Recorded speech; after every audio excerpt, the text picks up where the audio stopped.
course content which we're trying to cover is more towards the j2ee architecture and how to actually develop a web application and deploy it in one of the servers and see the output. So that is our next step. So whatever was the basic for Java that we've already covered, all right, and now we're trying to go a step ahead and trying to understand what j2ee stands for, what are the various items which is there for j2ee. So j2ee architecture, I mean, if you see the name, j2ee means Java to Enterprise Edition, all right. So if you have only Java, all right, if you have only JVM, and I think we discussed this in detail long back as well. So if you only have Java, so it gives you a way to code, to program on your for your use cases. Now that's okay, but what about, say, uh, you want to add some, you want to transfer messages from one PC to another PC, because in an enterprise application uh, there are various lines of businesses, right? So as you introduced me in one of your classes that some of you are working for big companies like Wells Fargo, etc.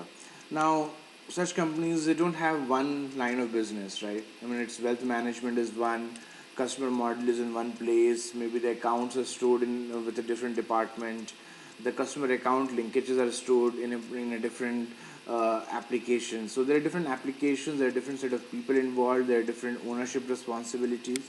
So lines of business are different, applications are located in different places. So if you want to communicate with one application to the other, maybe you want to send an XML file over to them, or maybe you want to send all the account details over to them.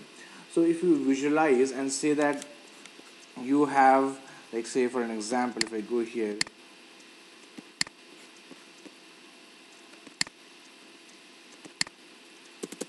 you have, like, say, web layer, and that web layer is with a different team altogether. Let's say it OLB, all right, online business. And then you have customer information which is stored in different system, just for our sake, let's say WCC. And account information is stored in a different system altogether, let's say accounts department. And when I say accounts department, all this term I'm talking with respect to, like, say, a typical bank, let's say ABC bank. All right. So if that is the case, and you want to interact between these applications, and your modus operandi is that I'll set you a particular XML file, or maybe a file in a particular format.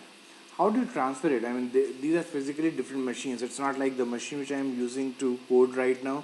Is it the same machine? I mean, it's a server, and that server might be different. So where this code is deployed, maybe that is Windows server, right? And or, like, let's, for simplicity, let's assume that it's a j2ee server. I mean, it's a server where we have deployed the code. And if we have deployed the code here, we have deployed the code here, and we have deployed the code here. And all these servers are different. So this is server A, and this is server B, and this is server C. So all the servers are different, located in different places. And servers are actually located in different places. Like, say, one server is located in Seattle, the other server is located in, say, Washington, the other server is located in, say, Vegas. I'm just giving an example, right? So if we have something like this, the location is different, how do you communicate? So maybe you'll have to come up with some kind of architecture, like, say, either you have a web service sort of stuff, where over some protocol, like, say, whatever we use right now, web HTTP, you send an XML. All right.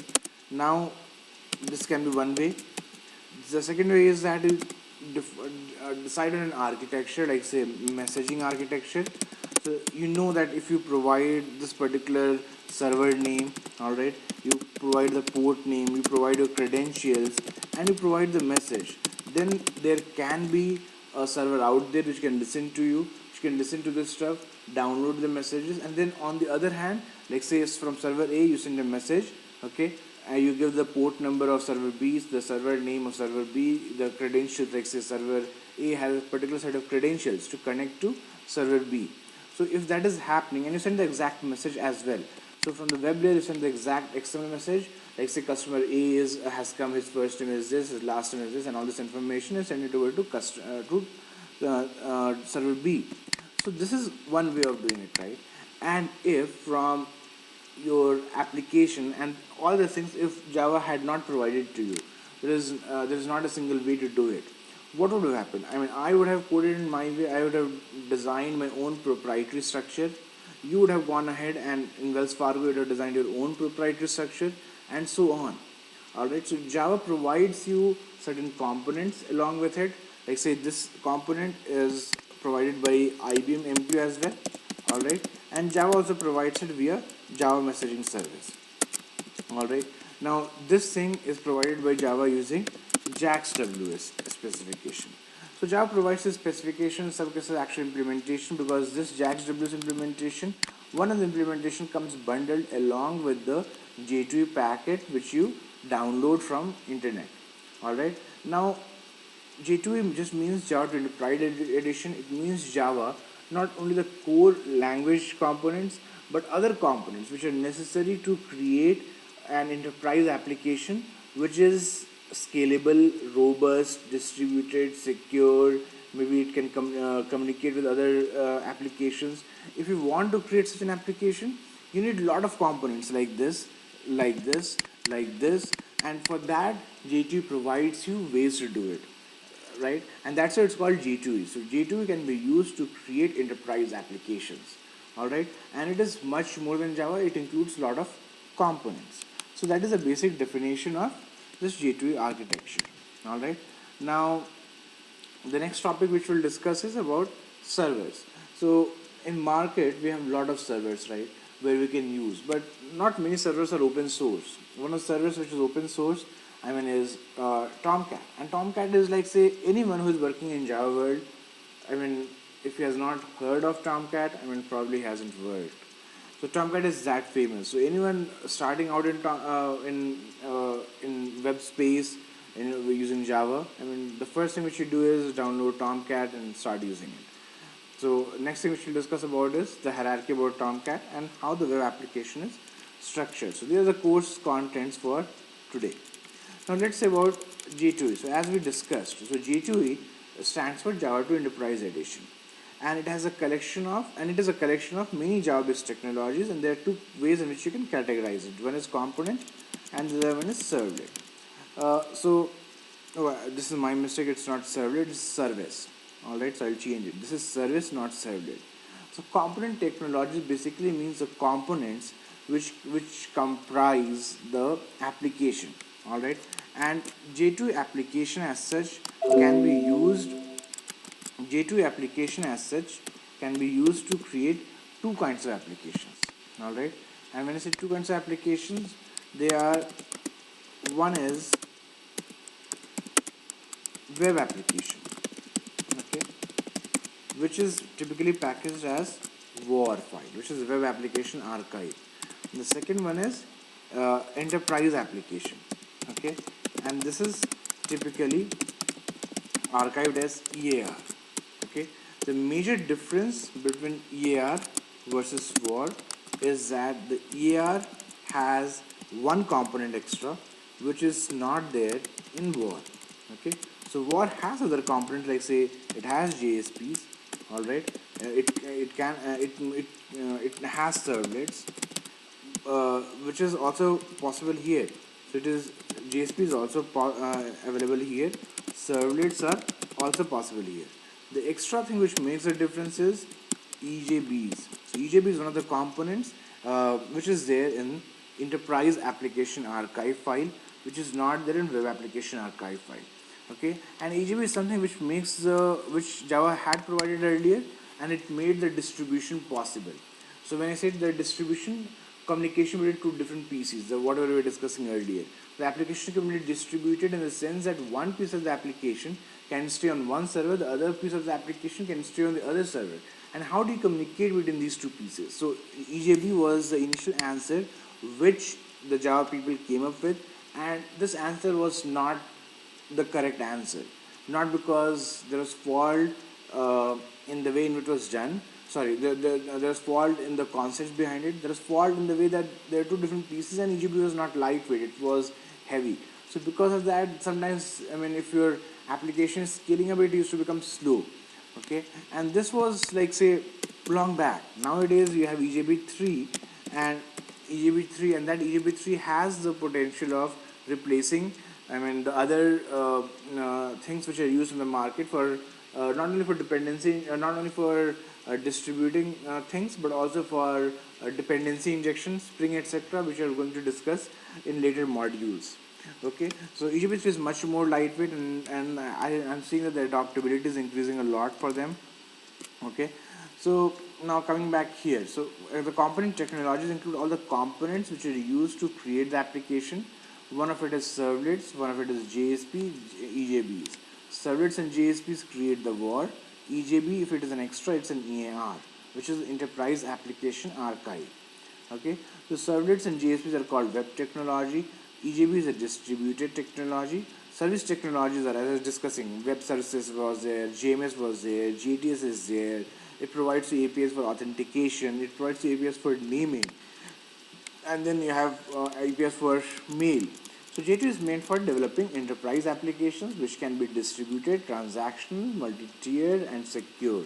And Java in its J2E package provides you APIs, it provides you jars, all right, which has one way or the other solutions for implementing all these things which are listed here, all the attributes which are listed here, and that makes it a J2E package which is capable of enabling you to develop an enterprise scale application. Okay, now coming back to J2E architecture. So as far as the architecture is concerned, I mean, there are typical categories in which you can define it. One is first tier, second tier, third tier, and end tier. Now coming to and this I'm explaining in detail so that you can understand. So say the one tier. Now if one tier is there, what is the meaning of one tier? So one tier means all the application, everything is in one place. Okay, that is one tier architecture. All right, examples, and don't try to mix it with say that this is not based on Java, this is based on something else. But the idea remains the same. That is what the architecture is followed. The idea is like say for example your MS Excel. All right, now your Excel application sits on individual PCs. It is a small database, where if you open a particular spreadsheet and you see the details, it's a sort of database which it maintains, very small scale database which it maintains on your PC, because of which it is able to show you all those details. So everything, right from displaying the spreadsheet structure which you're seeing, till storing the details in the DB, everything is in one place, and that is one tier application. The advantages are everything is in one place, so there's not much delay. The disadvantages are that if you you have all the access in the world, you can try to delete the files, and it can get corrupted as well, because you might do something else which can affect the application. But anyways, and this is what tier 1 application is all about. Now the second tier application. Now again, what are things? I mean, there are two tiers, right? The first tier and second tier. So this is a typical client server architecture.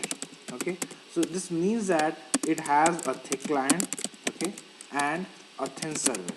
Okay, now what this means is that most of the logic, all right, is there on the client side. When I say most of the logic, I mean the presentation logic, okay, and the business logic. Okay, and these two logic are on client side, and on server side we have only say data tier.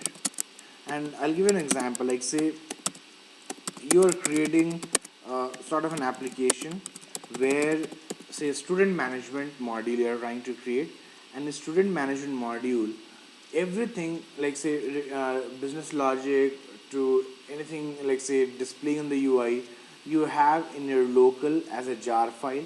Okay, you double click it, it opens up, you are able to see the UI, you go there, you give all the details, you click on submit. All right, but in the backend that jar, what it does is that once it gets inputs from you, it goes and hits the server, which is a sort of database. It provides you APIs to access details from it, maybe using JDBC you're connecting it, and you get the details from the student table, or you insert details in the student, or you update from there. So it gives you ways to do it. So if you see this kind of architecture, student management, where you only have a jar, a standalone program in your local, when you try to run it, maybe a exe file or whatever, and you try to run it, you try to double click it, open it up, and exe file is not with Java. I mean, it's with Microsoft. I mean, DLL files are there, exe files are there. So Java typically has jar files, .jar files.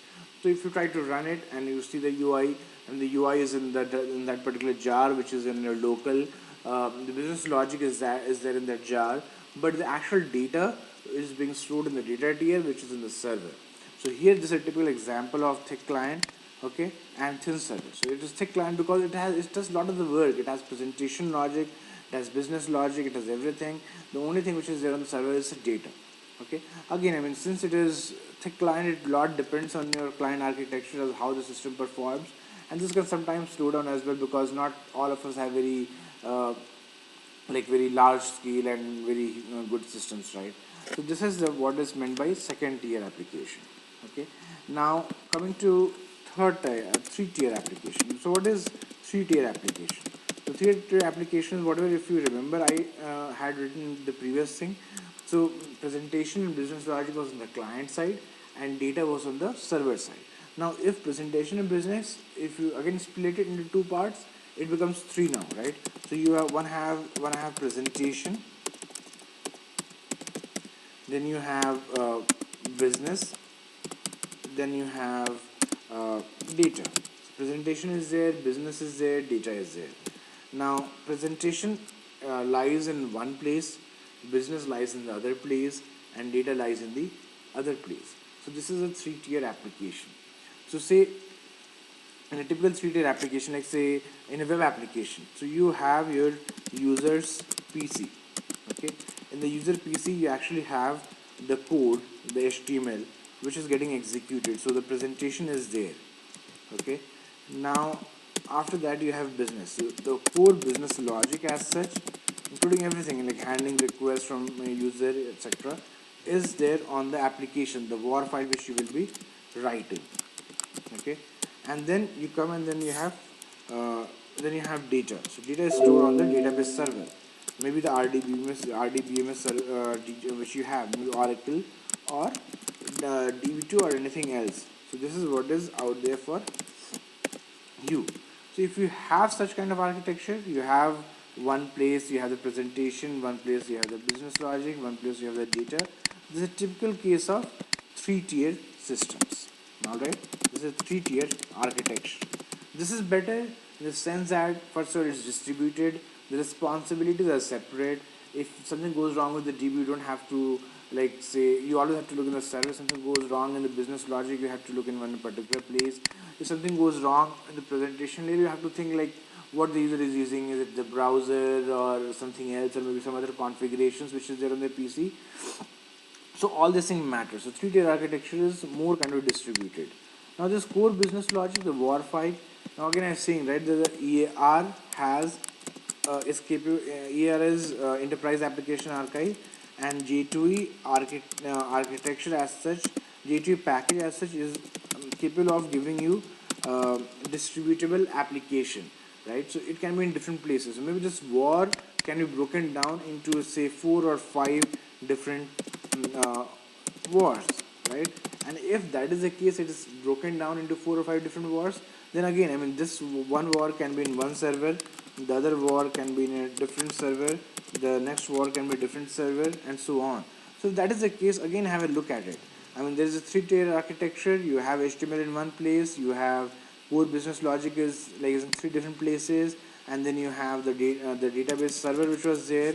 So what is the deal here? So the deal here is that this is an architecture.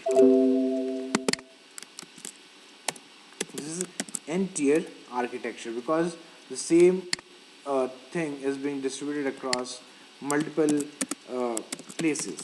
So this is n-tier architecture. Alright, and typically what we adopt and what is followed in a web application and writing is three-tier application. I mean, if we, like whatever application will concentrate on, unless your application is very big. So let's come back here and see what all things were there. So this is what was out there. So one-tier architecture is everything is in one place. Okay, now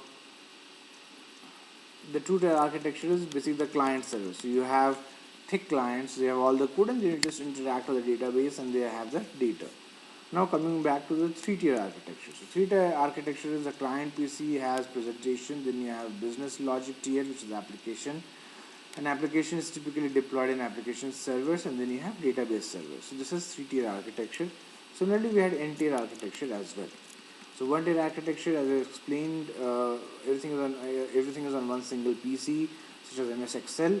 Two-tier architecture is like say presentation and business logic resides on the client machine. Database only does the data handling. So three-tier architecture has separation between presentation, business, and data, and n-tier architecture is further breaking these layers into other layers, thus leading to distributable architecture. Okay. Now, since we are discussing about all these architectures, a j2ee application, right? So a typical j2ee application has to be deployed somewhere, right? Because how do you run your Java files? The way in which you run your Java file is, just a second, increase the font. The way in which you the way in which you run a Java file is that you typically do a right click, do run as Java application, and this is standard Java application, you run it. But maybe that's not the case in case of a typical j2ee application, because it has a lot of components and there is nothing to run. It depends on some inputs from someone. So this has to be triggered. So application, when it starts, I mean, it is running, right? So maybe internally a main method is called, but how about, I mean, there are various components which needs to be registered in a client server architecture, and even in three-tier there's some work which the server is also doing, right? The application server, which holds the application, which has the business logic, that also has some of the components. Let's say for example EJBs. Now enterprise Java beans requires some support from the server, because not everything is done from the application. So transaction management, maybe connection pooling, getting these EJBs up and running, this is a job of a typical application server as well. So EJB as such, you only implement it in your code, but how to manage it is happening from the background in most of the scenarios, and a typical application server takes care of it. Okay. So and for that reason you need a server. You just can't run it standalone. So j2ee application has to be deployed, right? So j2ee application needs deployment. So the answer for that deployment is we use application servers for deployment, right? And when I say that, you might be thinking like application servers are there, but there are two common terms which we hear normally in our day-to-day working, and as a QA or as some BA or as whatever, you might be hearing these terms if you are connected with IT even remotely, right? And one is web server. So what is the difference between web server and application server? So typically once you get HTTP request, all right, and you just have static pages, like say you're trying to create a tutorial website. So if your tutorial website is there, you're not expecting dynamic inputs, you have static pages. Google is doing the ranking for you, it shows up in the Google page, in the Google search results. You click on that link, it lands on their website, right? Now here there is no dynamic content which you're expecting from the user. Just because they wanted to search a simple hello world program, you got the details, right? And since you got the details, I mean, it's one single page, one single HTML, so you respond with that HTML. So web server basically caters to HTTP requests and typically responds with HTML responses. Okay, so this is what a web server does. So in a typical, if you just want to create a website which doesn't take dynamic inputs from the user, there's no business logic as such, well, only web server can do. Okay, but if you are having a form on the page, maybe you are going for user registration, maybe you are going for Amazon, right? And the first time you are doing entering all your details, first name, last name, shipping address, blah blah blah. So in that case, you are using HTTP protocol. Okay. Now once you're using this HTTP protocol, I mean, you're filling up a form. Now if you're filling up a form, that detail is going on the server and getting stored, right? So how does this flow? So, this requires some business logic. So web server intercepts such requests because it knows, it handles all the web traffic, all the HTTP traffic for the company. So web server is not something out there like common thing which intercepts everything for all the users. I mean, like say if I opened my own company, my own Flipkart.com, I mean, I will be having my own web servers, my own application servers. And same is true for Amazon, same is true for Yahoo, and for others, right? And just to give you a scale of the applications which all these companies require, Yahoo has recently deployed a cluster of 40 such servers to handle big data. So I mean, in some cases they have a lot of requirements. They such servers play like the cluster servers are called as server farms sometimes, depending on the huge data and the huge cluster configuration which they have. Anyways, coming back to the topic, so HTTP request the dynamic data which is coming in. The web server intercepts it, and depending on whatever URL you are sitting from here, alright, the form, it knows that it needs to forward it further to a different application, alright. And if you want to forward to that particular application, you need an application server, right? So web server contacts application server, says that the request is for this particular application. Here is a form data. Application server works on it, responds back with the final HTML.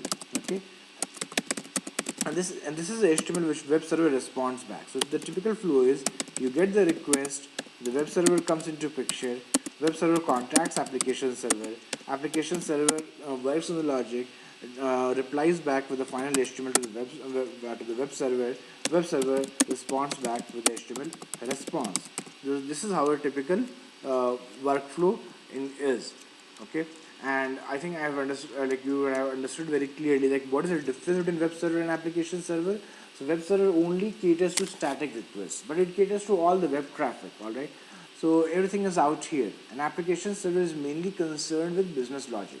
So if you have some dynamic data, if you have to contact certain application from web server, you go to application server. Okay, so this is how it works. But these days, this is a definition, but these days typically the situation is changing in the sense that the application servers who provides it, they are also typically providing it with web servers. So it's kind of like, say, when they say application server, you'll find that a web server is also coming along with it. So slowly you'll find that the boundary which is here, that will that becomes blurred. So you might be saying that, I don't have web server, but I'm catered to such requests, right? That's because the application server has the capability. Anyways, it can handle web logic because web request, because it supports that particular URL. But that redirection to the application server, maybe you can store JavaScripts and CSS on the web servers, and only the core application logic on the application servers, because say in case of Amazon, is a request throttle. The number of requests which are coming is huge. If everything goes to the application server to do some business logic, it can go down depending on the configuration it has, or maybe the number of servers which are out there to handle it, right? So if for such requests, like say I need JavaScript, I need CSS, because browser sends such requests. So if you include a CSS or a JavaScript in the HTML file, and it's not getting downloaded at the same time. So once it goes and browser tries to load the page, it makes separate calls to get those JavaScripts, to get those CSS, and at that time there's an extra call to the server.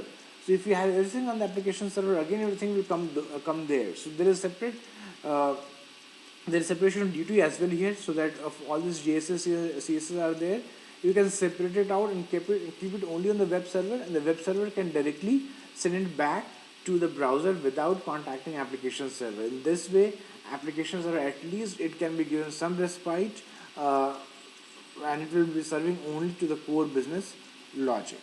Okay, so this is the difference between web server and application server. Let's go through it.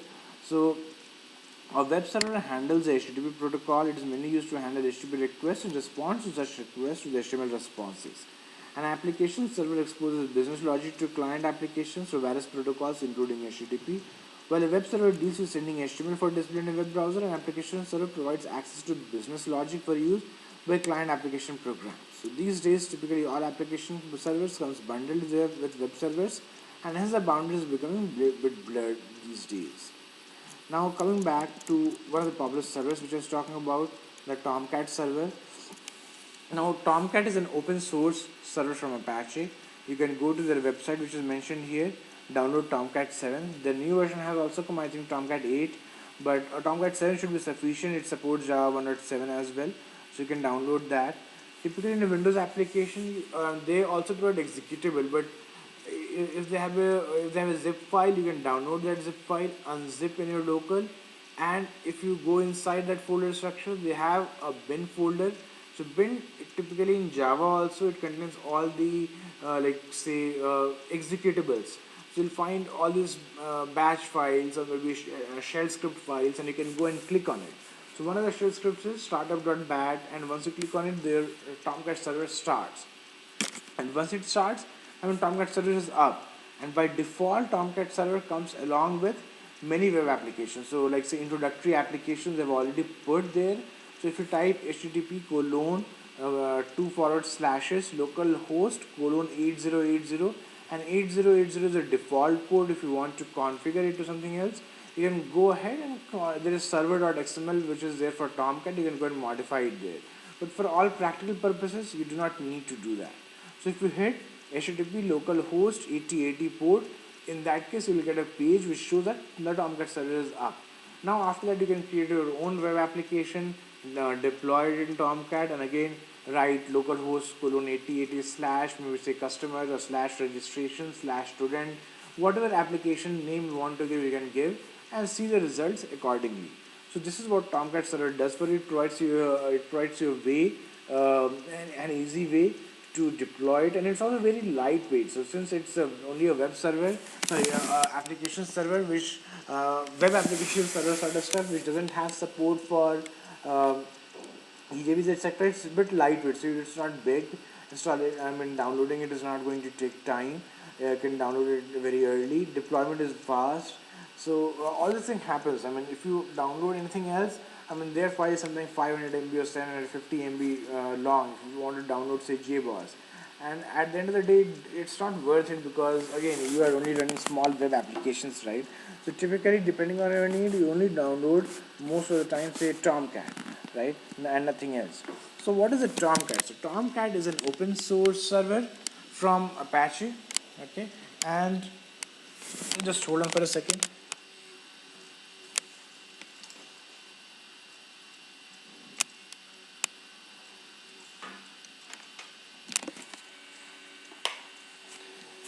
I was trying to power the PC. Okay, so Tomcat is an open source server from Apache, and it is used to deploy web applications.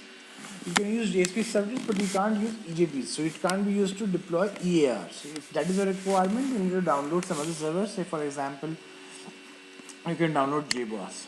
Okay. Now what you need to do is that you need to unzip this Tomcat zip file which you'll download, and if you go inside bin folder, you can find that startup.bat or maybe startup.sh. You can run it, and this will start the Tomcat server. And if you hit this localhost colon 8080, you'll see a page which looks similar to this. Alright, and if you get a page like this, it means that your Tomcat server is up. Okay, now and inside this unzipped folder where you found one of the folders was bin, where you found startup.bat, alright, or you found startup.sh, right? Now at the same level you'll find web apps folder. Now web apps folder contains all the web application which you need to deploy. So typically you can create a web application, a WAR file, and go and open this folder and drop your WAR file there.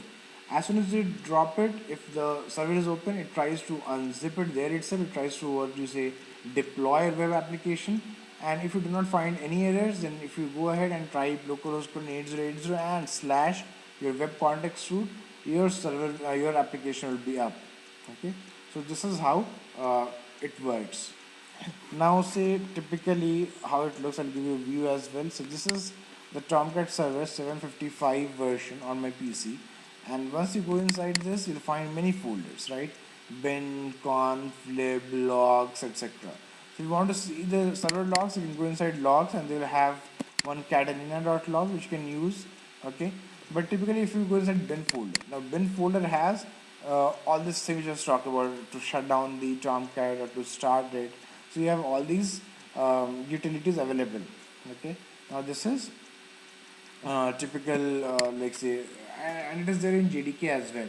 You can go inside Java program files bin folder and see all this stuff. You don't need to do it manually, but they give you utilities to do that, and there are other utilities as well available with Java. Okay, and this is a web apps folder which I was talking about. If you go inside web apps, they already have these applications like examples, host manager, blah blah blah, and you can try to access it. These are typical web applications. Okay, so once you deploy web application, put a zip file here. It will be unzipped like all these things, and then you can see the logs. I mean, whatever comes out there. Once you start the server, right, there will be a console which gets opened, and they can see that it threw an exception or whether it went fine. So if it's an exception, you need to read that exception, fix it, and move ahead. If everything is fine, just open that URL, verify that it's working fine, and do your business logic, right? So that's how like typically Tomcat is, and it's very simple. If you see, there is no configuration required from your end. There is nothing else. You just have to unzip it and start working on it. And there is a folder where you need to drop the war file, and it works. So this is very simple way of like working on it. Now coming back here, so this is, I think we all discussed about here web application, right? Now web application hierarchy, the hierarchy is that one, like you have JSPs which are Java server pages. So basically they contain sort of presentation logic. They are expected to be heavy on presentation logic. Then you have on the same level you have meta-inf. Inside that you have manifest.mf. The the manifest.mf typically contains the name of the other jars which is there in the class path, and this web application needs, so that while trying to deploy the application itself, the server sets up the class path properly so that the web application has access to all those all those jars. In the next level, you have webinf folder. Now, web hyphen inf is the most important folder in a web application. Inside that, you have classes folder. Inside that, you have web.xml. And if you don't have webinf folder, this is not a this is not a web application for you. So you will not be able to run it unless your structure is in this way. And maybe JSPs, you can instead of directly putting this index.jsp here, you can create a JSP folder and put it there, right? And it will work fine. Maybe the manifest.mf file is empty. You do not need those jars. Maybe the server is setting it up properly by itself. You do not need it. So such liberties you can take, but webinf is not excusable. That folder webinf has to be there. Inside that you have to have the web.xml. At the same level inside webinf you need to have the classes folder, and I mean that's for given. So typically all the, when you're doing a development, right, so all the Java files which are there, once you compile it, a dot class file comes up, right? Now this dot class file is when you export it as a war file, inside this webinf, the classes folder which I was talking about, they all should come there. If they are not coming up there, that class is not accessible. Alright, so this is a very basic thing which I wanted you to know. Now if you have web.xml, now that web.xml, the details we'll discuss in the next sessions as well, when we are discussing in detail about the servlets. But web.xml is basically a configuration file that is used to configure the behavior of your entire web application. Without this, I mean, we can't even imagine how to write our web application, because it's a very important file.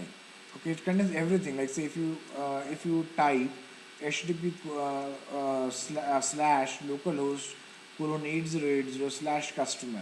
Now, if the URL is having slash customer, then which is a servlet which will work on it.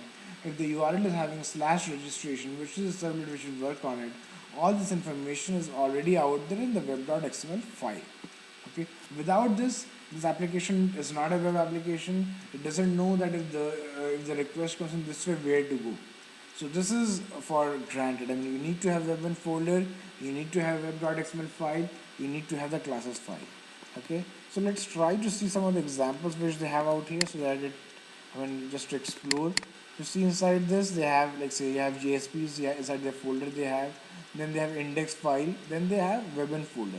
Now other things, depending on the needs you can have, I mean the source file can be outside, but webinf is required, right? Now inside webinf, if you go, I mean you have classes, right? So this is required. JSPs you can keep it outside, you can keep it here as well, and then you have this web.xml. Okay, so this much is required. So without this, I mean, the web application will not be deployed, right? So this is how a typical web application is. So let me open it and show you about web.xml.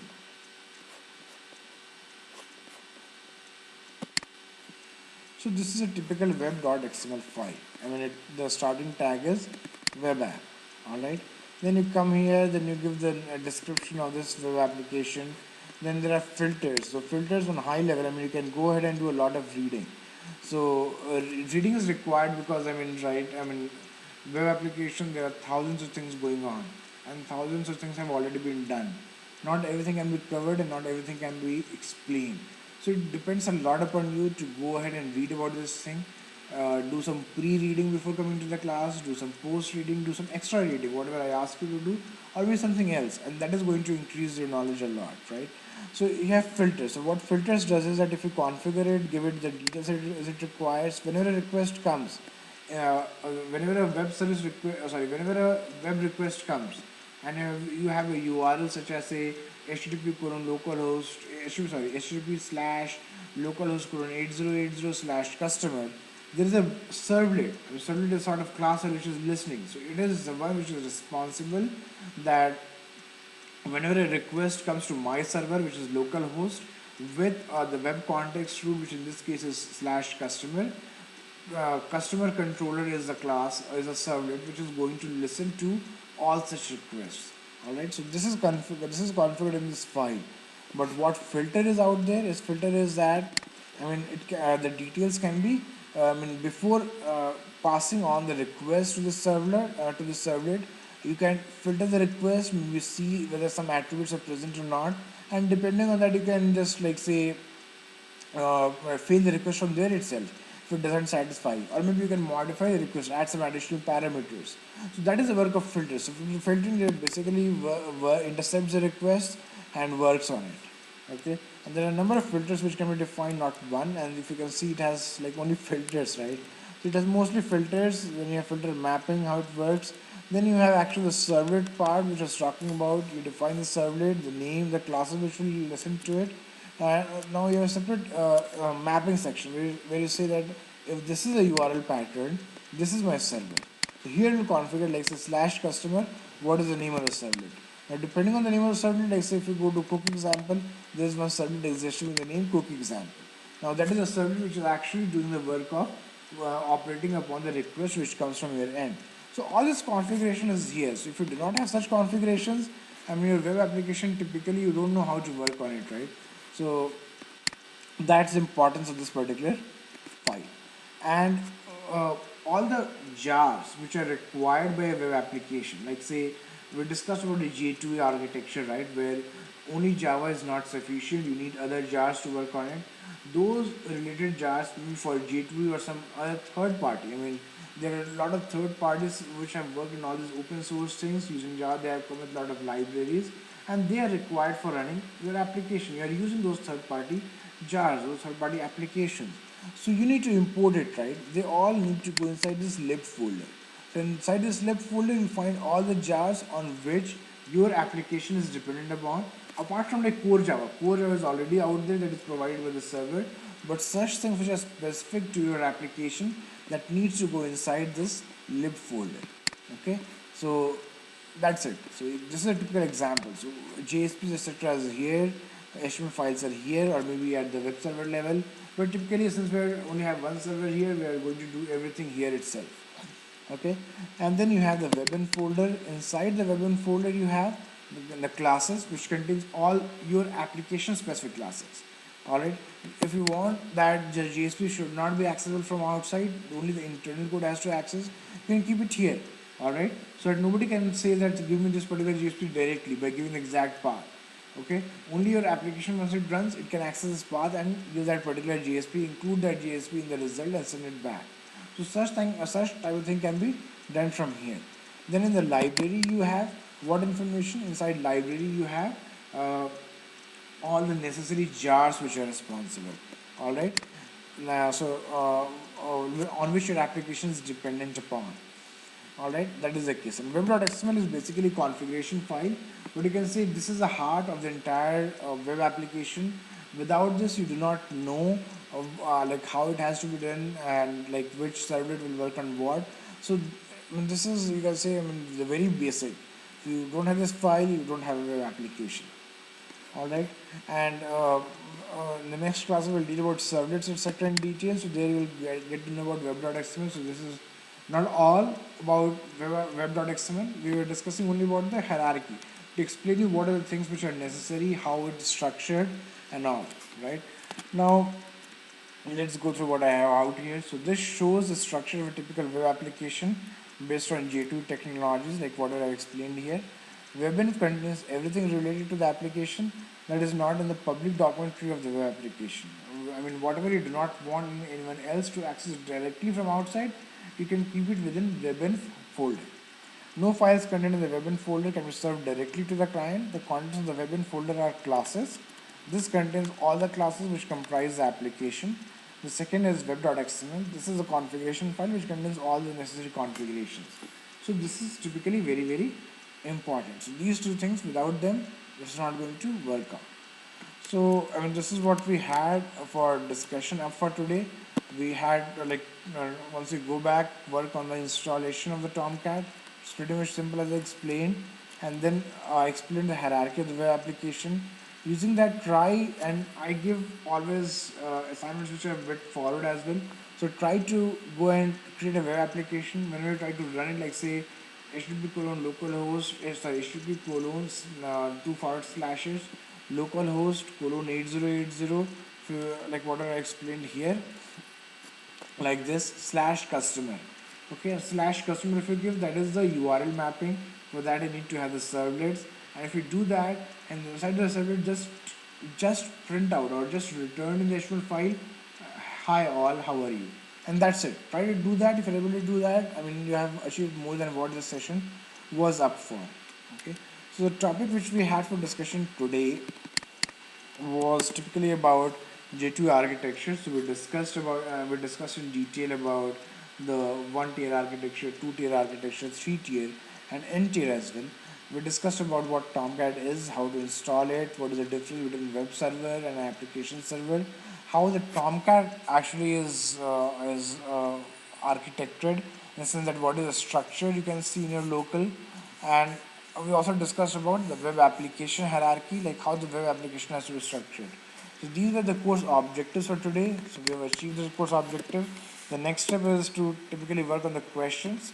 Some of the questions which I have given here are core Java questions, like say how to convert string to number, to swap to variables without using a third variable. So these two things are very typical coding work, and if you try to do it, it will help you understand and assimilate whatever we have learned earlier.